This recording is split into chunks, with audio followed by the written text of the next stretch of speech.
ఇవాళ మా పెద్దలు బట్టి విక్రమార్క గారు ఆనాడు మహాలక్ష్మి గ్రూపులను లక్షాధికారులను చేస్తాం ఆడబిడ్డలను అన్నారు. వైఎస్ రాజశేఖర రెడ్డి గారు ఉన్నప్పుడు ఇవాళ మా మిత్రుల సహకారంతో ఇంత ఉందే పెద్దలు చిన్నారెడ్డి గారు చెప్పారు 63 లక్షల సంఘం సభ్యులు ఉన్నారు.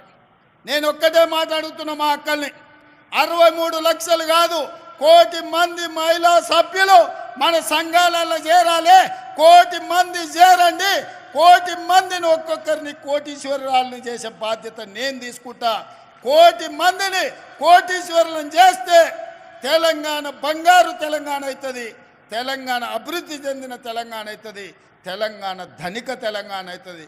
ప్రతి ఆడబిడ్డ కోటీశ్వరాలు అయినప్పుడు పిల్లల్ని డాక్టర్లు, లాయర్లు, ఐఏఎస్లు, ఐపీఎస్లుగా చదివిపించుకుంటారు.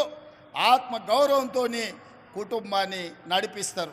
అదే ఇంటి ఆయన చేతిలో నగదు ఉంటే సాయంత్రం తీసుకొని పోయి బెల్ట్ షాప్